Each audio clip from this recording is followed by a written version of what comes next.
પરિવારને આંગણે રામ કથાનું આયોજન હોય ને શાસ્ત્રી રમેશજી હોય સાહેબ આખે એની અંદર આપ બધાએ જે એનો સારાંગ જોયો હોય ને તો જે કેવટની વાત આવીને એ ત્યારે મને થાય કે સાહેબ જનક રાજાએ પોતાની દીકરી આપીને તો માત્ર એને એક અંગૂઠાનું પુણ્ય પ્રાપ્ત થયું.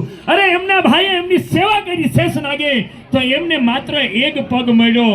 સાહેબ એ કેવટ હતો ને એને કીધું કે પ્રભુ આ કાથરોટની અંદર 2 પગ મૂકો ને સાહેબ એના 5 આંગળા છે ને એ કેવટ માટે મળ્યા ને એટલા માટે આ ખારવા સમાજને એકવાર જોરદાર તાળીઓના ગડગડાટી વધાવો.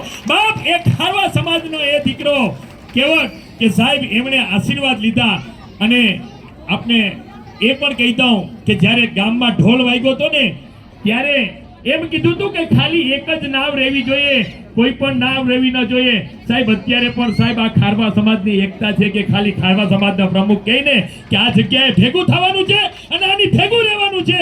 સાહેબ એ રીતના રહે છે ને આજે આપણા લોકલાડીલા યુવા સાંસદ એવા આજ રાજેશભાઈ ચુડાસમાની હાજરી છે અહીંયાથી. કારણ કે એમના માટે કેવું હોય જીતુભાઈ તો માત્ર એટલું જ કહી કે મંદિરમાં પરિચય છે જેને મસ્જિદમાં ખુદા ઓળખે છે. અરે નથી અસ્તિત્વ છાનું કોઈથી, કારણ કે આ તમારા પ્રતાપે સાહેબ એમને બધા જ ઓળખે છે, એમને બધા જ ઓળખે છે. સાહેબ સ્ટેફન પાલનપુરી સાહેબની રચના છે અને આજે અહીંયા આવ્યા છે ને એના માટે એમ પણ કેવું પડે કે वैसे तो जिंदगी की कस्मों कस्में वैसे तो मैं बहुत बिजी हूँ मगर वक्त का बहाना बना के अपनों को भूल जाना तो दो साथ भी नहीं आता. આજે રાજેશભાઈ આવ્યા છે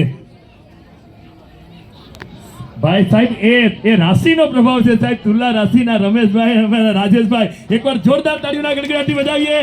રાજેશભાઈ ચુડાસમાને વિનંતી કરું કે તેઓ સ્ટેજ ઉપર ઉપસ્થિત થાય.